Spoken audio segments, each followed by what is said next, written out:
Coucou, bonsoir les amis, me revoilà encore une fois. Aujourd'hui, nous allons aborder le sujet de la communication entre deux protagonistes. Disons la communication dans un couple. Je dis, ma chérie, ça fait combien de temps tu es avec lui? 4 ans? 3 ans? 6 ans? 2 ans? Qu'est-ce qui fait que, par moment, tu trouves que rien ne va plus?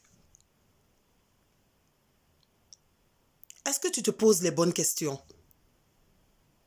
Qu'est-ce qui ne va pas? Tu es dans un couple. Tu as fait quelques années avec ton homme.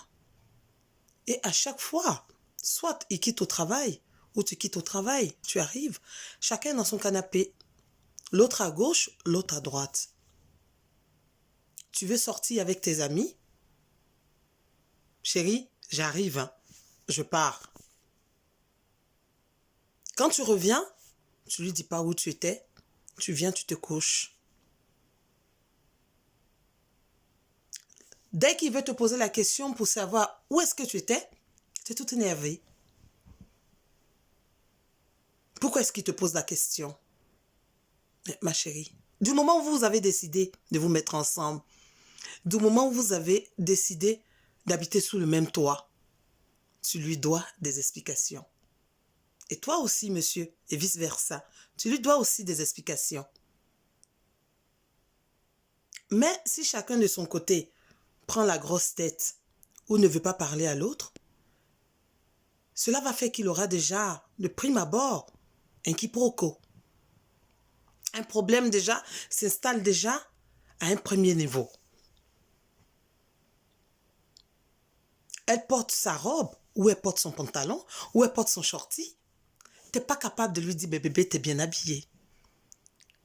Tu la regardes, c'est comme si tu jalousais déjà ta compagne ou ta concubine. Ou monsieur s'habille, tu n'es pas capable de lui dire, mais écoute, ta chemise te sied bien. Ça te coûte quoi? Peut-être que la personne a besoin que tu lui donnes des appréciations. Tu peux aussi demander, qu'est-ce que tu souhaiterais qu'on mange chez soi, par exemple? Il peut te dire, j'ai envie de manger des pâtes, comme il peut te dire, j'ai envie de manger une sauce graine, ou il peut te dire, j'ai envie de manger du mafé. Ou alors, tu peux faire la surprise à ta concubine ou à ton concubin. Vous pouvez prendre un temps à vous deux, aller manger dans un restaurant, par exemple, ou faire une petite balade sur un quai. Si l'un ou l'autre se trouve au boulot, est-ce que tu as déjà pris la peine de prendre ton téléphone, lui passer un coup de fil pour savoir comment est-ce qu'il va? Ou savoir comment est-ce qu'elle va? Tu peux la trouver, par exemple, à la maison et elle a une mine un peu renfrognée. Prends un peu la peine de lui demander, ça va? Elle peut te dire oui ou non. Peut-être qu'elle a envie de discuter avec toi, mais tu ne lui donnes pas la peine. Pourquoi? C'est ces petits problèmes-là qui font que de nos jours, dans certains foyers, il y a des petits problèmes comme ça. Parce que vous ne communiquez pas. La communication est la clé de réussite d'un couple. C'est très important de partager des informations, de savoir comment va l'autre. C'est très important de prendre des nouvelles de l'autre. C'est très important de demander à l'autre qu'est-ce que tu veux manger. C'est très important d'apprécier l'autre. C'est très important de s'écouter. Parce que si vous ne prenez pas la peine de vous écouter, de vous poser, de vous asseoir pour savoir ce qui va ou ce qui ne va pas, il aura toujours problème. Un manque de communication crée un quiproquo dans une relation. La communication est la clé de réussite d'une relation entre deux protagonistes. Mais si tu penses que tu l'aimes, qu'est-ce qui te dérange de lui dire, ma chérie? Avoue-lui tes sentiments.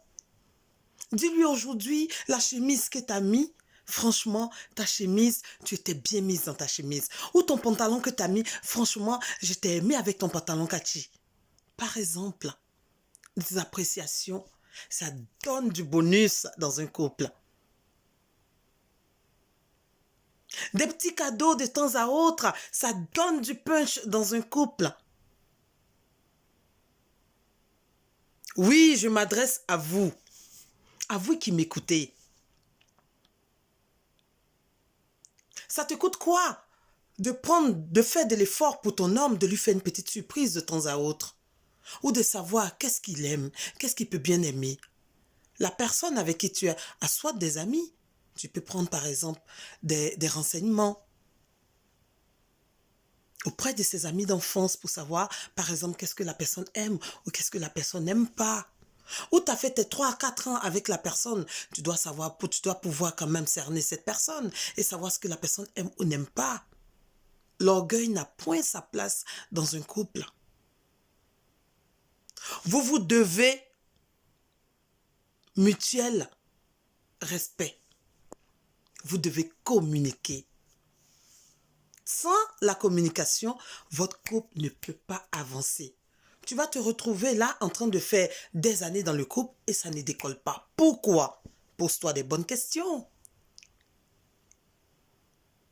Est-ce que je fais ce qu'il faut pour que la relation bouge?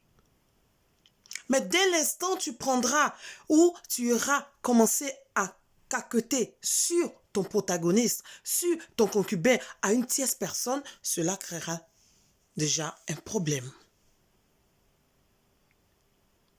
Au lieu de parler à X ou Y, parle avec ta copine ou parle avec ton copain. Pose-lui les bonnes questions. Dis-lui qu'elle te manque ou dis-lui qu'il te manque. Quand ça ne va pas, asseyez-vous et discutez. La communication, c'est la clé des réussites. Alors, je suis venue là ce soir pour vous parler un peu de ça. Par moment, quand tu es énervé, mets un peu d'eau dans ton verre. Que de rester là à bouder dans ton petit coin. Prends la peine de dire à l'autre aujourd'hui, pendant que je te parlais, tu m'as tourné dos, je n'ai pas aimé. Peut-être qu'il ne sait pas et il t'a parlé sur un ton un peu haussé. Cela pourra par exemple arranger les choses. Alors mon frère, ma sœur, la communication dans un couple est très importante.